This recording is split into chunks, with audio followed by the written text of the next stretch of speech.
The nest of the honeybee is a bit, well, I'll say it, anal. And I don't mean because of all the holes, I just mean it's a little too perfect. These sheets of honeycomb are used to raise babies and to store honey and pollen. And this comb is made from a series of hexagonal cells. And this shape, the hexagon, turns out to be quite special. To make these cells, honeybees use wax, which they secrete from their own tum-tum areas. I mean, that alone, you try building something with your secretions. But to make a pound of wax, you need the nectar from about 2 million flowers. Then you process that into about 7 pounds of honey, and then you get your secretions. It's a real bitch. So when you build with wax, you want to make something as strong as possible using the least amount of wax you can. Now, bee babies are sort of shaped like a tube, and they can curl up round too, so they fit quite well in a circle. But if you put a bunch of circles next to each other, there's a lot of gaps, and you don't share much material between cells. Not great for conserving your building material. To save some wax by sharing walls, what you want is a shape that tessellates, fits together perfectly when tiled. Now, in terms of simple shapes that tessellate, you got the triangle, but now you're building more than you have to with a lot of extra space around the larvae. Next would be the square, but you run into a similar problem. And then you come to the hexagon, and you can see just how much of an upgrade that is. Each cell shares walls on all sides with very little wasted space inside. But why stop there? The bottoms of these hexagonal cells aren't flat, but instead are a kind of cup made of 3 diamond shapes. What this means is that when you put 3 cells together and then flip them over, you can see that between them you form the bottom shape for a cell on the other side. So now you're sharing material there too. This winds up being one of the most efficient configurations, creating something that's both strong, but that also maximizes the amount of cells you can make with your materials. Now, I said one of the most efficient configurations, because some math hippie found an even more efficient way of doing it, by changing the shape of the base and how they're aligned back to back. Probably felt quite superior to the bees until they found that some bees make that shape too. Now let's hold on a second. It took me several hours to make this piece of crap, and I had a ruler and a compass. And meanwhile, these honeybees can build mathematical perfection often in total darkness. And you know who they're working with? Their own family. You can imagine the arguments. And if they screw up and the thing falls apart, they lose like generations. And what's even crazier is that paper wasps independently evolved the ability to build something similar, except not out of body wax, but rather chewed up bits of wood pulp. Now, to get a sense of how this came to be, get it? It's worth going over a history of their approach to childcare. Now, bees evolved from wasps, but before bees existed, the wasps that were around could give a shit about changing diapers. They looked a lot like these ones. That tube in the back is not a stinger, but rather a sort of drill/baby delivery system. These ones would find insect larvae, often hidden in plants. Their version of parenting was to drill down, lay an egg on that larva, and then leave. When the baby hatches, it eats the larva, but otherwise has to fend for itself. Now, if you have children and you're thinking they're onto something, well, the wasps would agree, because the vast majority still do this today. Boo! Now, there was a group of wasps whose ovipositors evolved into a stinger that could deliver venom. Good for defense, but also it allowed them to hunt insects and then paralyze them, keeping them alive long enough to stuff them in a hole somewhere, lay an egg on them, seal up the hole, and then leave. But back then, this was sort of like helicopter parenting. Now, over time, some of them learned how to dig their own holes, and those holes got some depth to them. Now, if they wanted to lay more than one egg, they could create these offshoot tunnels, each ending in a little baby room. Now, around this time, and I mean that very loosely, flowering plants appeared. I mean, before that, you'd get a fistful of fern on Valentine's Day. With the flowers came pollen. Quite nutritious, proteins, lipids, sugars. Now, some wasps developed a taste for pollen, maybe because the insects they were catching were covered with it, and now, instead of insects, they would pack their little baby rooms full of pollen. Some of these became today's pollen wasps, and some of them became the first bees. Hi, I'm Zay Frank. Jerry, the camera's not pointed right. Hi, I'm Zay Frank. Instead of doing sponsorships, these videos are now member-supported. If you like them, please consider joining me at patreon.com/truefacts. You'll see how these episodes are made and watch a grown man make dick jokes. And from time to time, you can even help me write things. But more importantly, you're helping fund natural history and conservation videos. Also reminding you there's a channel called True Facts Educational, where I edit the videos so that you can send them to your mom. I do. Where were we? Oh, right. So the bees went vegetarian and they're out there shoving their pollen into underground baby holes. Now, storing any kind of food underground has some challenges. To keep out the moisture and fungus and whatnot, some bees start lining their cells with saliva and other regurgitants. So far, the major innovation in parenting is apparently shoving your baby in a plastic bag. But one of the biggest bummers of living underground is the ants. I mean, you've been at a picnic. Now, instead of your quinoa, imagine they're going after your babies. And you. So some bees went upstairs. Plenty of holes now that you got flowering plants like trees. Come on, you want to explore that hole. Now, if you want to lay multiple eggs, you can't just dig a side tunnel. You gotta pack them in. Create a little series of rooms, each one with some food and larvae. Kinda sucks to be the first egg laid. You gotta wait for everyone else before you can get out. Anyway, now they're putting their babies in all sorts of crap. Find a snail shell, stuff a baby in it. And they get all creative with the materials too. Start using leaves and sap. And you know they're using the secretions too. Some of the wasps, they do their own version of this. Start building their little baby rooms on things like branches. Now, there's two important things that happen. One is, some of these mummies don't seal the room up right away, and they start feeding and guarding their larvae until they're a little further along. And the second thing is thought to have been the result of a bit of a timing hiccup.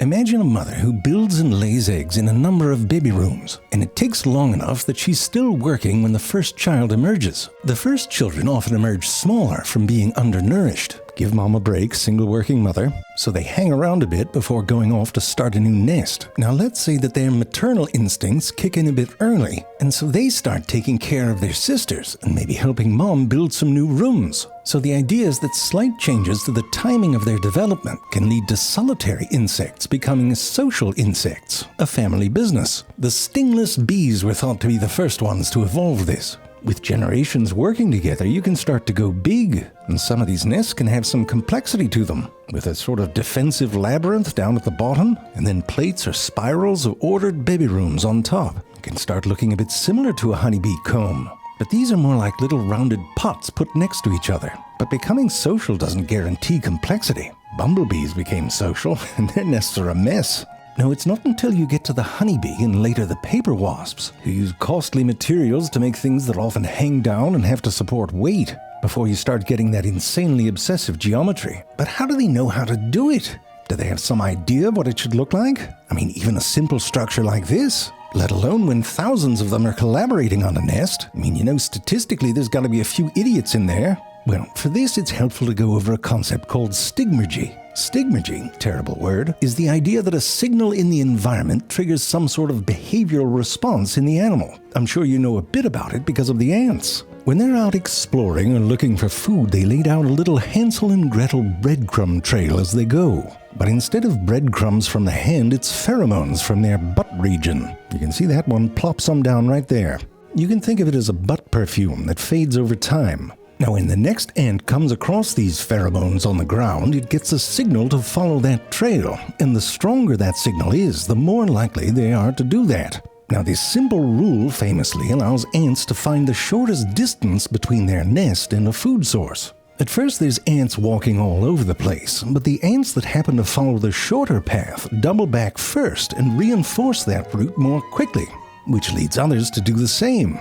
Now, when ants build their nests, they do something similar. This right here is the nest of the common black ant, Lasius niger. You can see the inside looks a bit like a problematic colonoscopy, but if you zoom out a bit, you can see there's some sense to it, sort of a multi-level condo. Now, to build these nests, each individual ant only has to follow a few simple rules. First, find a little pellet of dirt to pick up that is not covered in pheromones. Then add your pheromones to that pellet. Next, walk around until you find other pellets that do have pheromone on them. The more the better. Then drop your pellet on top of them. Next, if you find a pile of butt-stank pellets that's about as tall as you are, add your pellet up top but to the side. Using these rules, you can see that they build the supporting columns. And then as those side bridges start to join up, they're building the floor of the next level, on top of which they'll start building new columns on the next floor. As the nest grows bigger, ants start reusing pellets from the bottom to build the top. The pheromones down there have evaporated, and this means that the nest is like a constantly moving escalator, with layers on the bottom disappearing as new layers get added on top. But here's the crazy thing. If you look close at this scan of the hive, you'll see that there's connections between the floors. Now here's the thing, no one builds those. Instead, they're a natural byproduct of the somewhat random unevenness of the building process. These defects, called edge dislocation and screw dislocation, also happen when crystals grow, and you can see them form and create connectivity between the layers as the nest gets bigger. These also show up in termite nests. The point is that complex things can be built using simple patterns of stimulus and response, and some of the chaotic randomness of this can actually be beneficial. It's not just pheromones, by the way. A signal to do something can come from all sorts of things. A major signal for termites is humidity, which allows them to create massive structures which are ventilated and temperature controlled. So if you're looking for stigmergy, the trick is to find a specific signal that elicits a specific response. And one way to do that is to mess with an insect while it's building. For example, some potter wasps make little entrances to their underground nests. The first stimulus is their hole.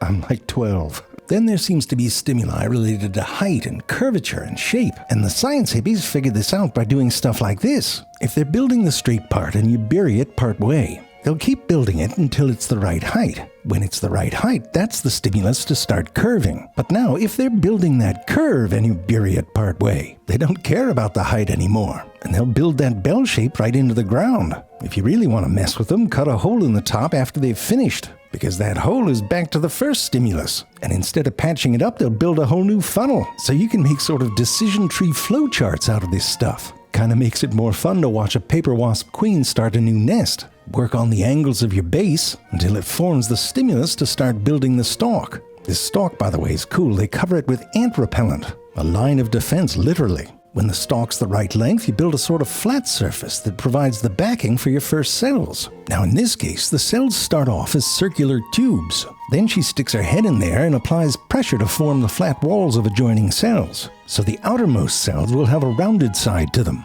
Lay an egg in one of them and pretty soon you've got some help. But now as the nest grows and you got more workers, things get a bit more complex. Depending on where the wasp lands, you've got all sorts of shapes providing stimulus to do different things. Build a wall higher, start a new cell, stick your head in one and shape it. If you give wasps a new color of paper each day to work with, you can see they're building all over the place. It's not like one starts a cell and sees it through. They build based on the task at hand wherever they are, as you can see with inmate number 7. But their responses to stimuli aren't just on-off switches. You can think of them more like urges which have different strengths.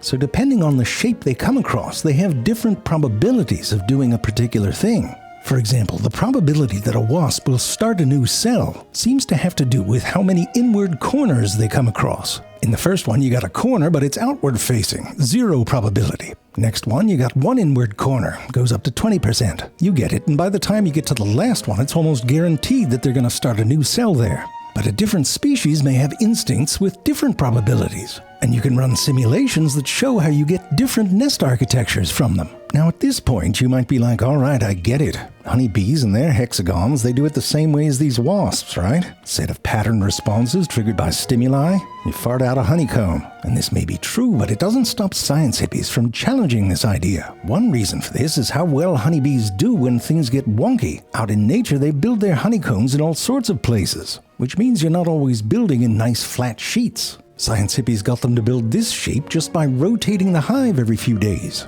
changing the direction of gravity. And what's more is that the hexagons they build aren't always the same size. The ones they make for male babies are slightly bigger. So with things like curvature and size differences, you can't really do that nice even tiling we saw in the beginning. In fact, when you look closely at a honeycomb, it's not all hexagons. Look at that, you got squares, pentagons, whatever the 7-sided ones are called, and even an octagon. And you can especially find these anomalies when combs merge. Those hexagons just don't line up. And that's the thing, honeybees seem to be great at taking lemons and making lemonade. I mean, they have the honey, kill me. For example, you can get them to start building off of templates of wax. In this template here, the hexagons were just the right size. But if you start them off with hexagons that are either too small or too large, they find ingenious ways of transitioning them to the right size.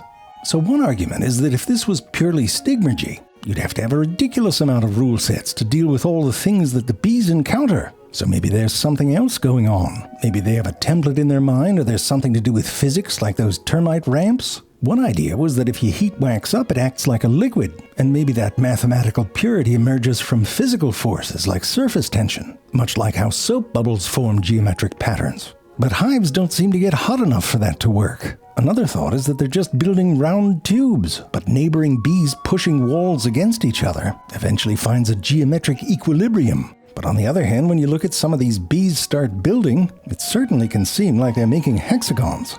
And the stigmergists might say, while smoking a pipe, I'm thinking like in a rocking chair in Provence, keep looking, the bees don't need anything to do these magic tricks except for some simple rules. Also a shitload of flowers, you need those. Oh, and that belly button that makes wax thing. It'd be pretty cool to have that.